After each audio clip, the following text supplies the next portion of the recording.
జాతీయవాద జర్నలిజానికి అసలైన వేదిక నేషనలిస్ట్ హబ్ ని సబ్స్క్రైబ్ చేసుకోండి.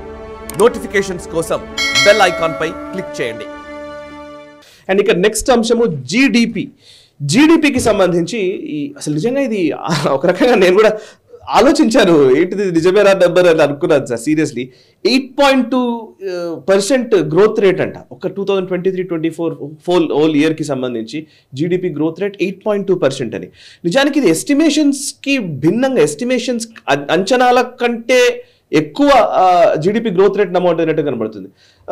నాకు తెలిసి 7.6% వరకు 7.8% అనేది ఆర్బీఐ నెంబర్. IMF అట్లాంటివి కూడా వాళ్ళు అంతే రమారమి అక్కడే ఇచ్చారు. 8.2% గ్రోత్ రేట్ రావడం ఏంటి జీడిపి, అండ్ దీన్ని ఎట్లా మీరు అర్థం చేసుకోవాలని అంటారు మీరు?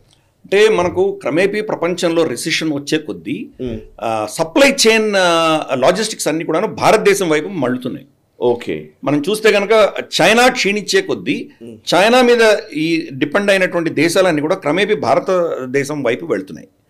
కాబట్టి ఇక్కడ మనకు కొన్ని అంశాలు పెరుగుతున్నాయి. ఏంటి? బేసిక్గా మ్యానుఫ్యాక్చరింగ్ పెరుగుతుంది. ఫాక్స్కాన్ లాంటివి వచ్చాయి. తర్వాత ఇటువంటి చాలా ఇండస్ట్రీస్ మనకు టెక్నాలజీ పరమైన ఇండస్ట్రీస్ చాలా వచ్చాయి. ఫర్ ఇన్స్టెన్స్ వైవో కూడా మనకు ఈవెన్ చైనీస్ కంపెనీ అయినా వాళ్ళు ఇక్కడ మ్యానుఫ్యాక్చరింగ్ పెట్టుకుంటున్నారు. అలాగే భారతదేశం కొన్ని నిర్ణయాలు తీసుకుంది. ఏంటంటే మనం కంప్యూటర్ పెరిఫరల్స్ చైనా నుంచి ఇంపోర్ట్ చేయడం మానేస్తామని చెప్పాం మనం. దానికి వాళ్ళు అందరూ వచ్చి ఇండస్ట్రీ వచ్చి ప్రాధాయపడితే దానికి కొంత సమయం ఇచ్చారు. కానీ క్రమేపీ చాలా మంది వీళ్ళందరూ కూడా భారతదేశంలోనే మ్యానుఫ్యాక్చరింగ్ మొదలుపెట్టారు. సో మ్యానుఫ్యాక్చరింగ్ ఈసారి బాగా పటిష్టమైంది. రెండవది సర్వీసెస్ సెక్టర్. మన సర్వీసెస్ సెక్టర్ క్రమేపీ డిమానిటైజేషన్ అయిన తర్వాత ఏ లెవెల్కి వెళ్ళిందో మనం చూస్తున్నాం. రమారమి 100 పైబడి యూనికార్న్స్ మనకి ఈరోజు ఉన్నాయంటే కనుక చాలా మటుకు దాంట్లో సర్వీస్ రిలేటెడే ఉన్నాయి. మనకి సర్వీస్ రిలేటెడ్ చాలా విపరీతంగా పెరిగింది. మనకు ట్రాన్స్పోర్టేషన్ కావచ్చు, ట్రావెల్ కావచ్చు, టూరిజం కావచ్చు, హోటల్ సంబంధించింది లాజిస్టిక్స్ కావచ్చు, ట్రాన్స్పోర్టేషన్ లాజిస్టిక్స్ కావచ్చు, లేదా ఇతరత్ర సర్వీసెస్ కావచ్చు, బిజినెస్ సర్వీసెస్ కావచ్చు, ఫైనాన్షియల్ సర్వీసెస్ కావచ్చు, ఇవన్నీ కూడా గణనీయంగా పెరిగాయి.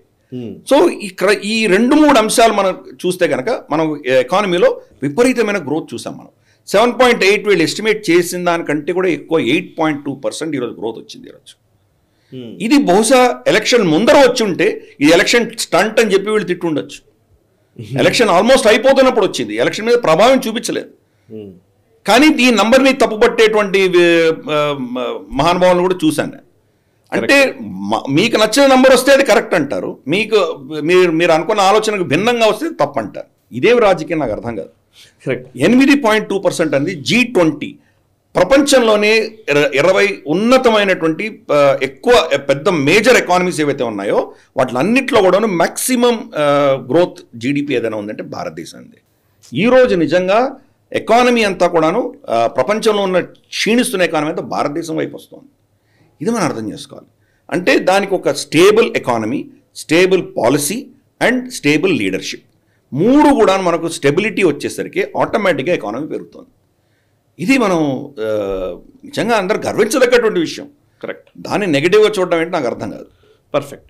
ఈ వీడియో మీకు నచ్చినట్టయితే లైక్ చేయండి, 10 మందికి షేర్ చేయండి. అలాగే కామెంట్ల రూపంలో మీ అభిప్రాయాలను మాతో పంచుకోండి. Nationalist hub group of channels ను సబ్స్క్రైబ్ చేసుకుని తెలుగునాట జాతీయవాద జర్నలిజాన్ని ప్రోత్సహించండి. ఈ వీడియో కింద ఉన్న బెల్ ఐకాన్ పై క్లిక్ చేయడం మర్చిపోవద్దు.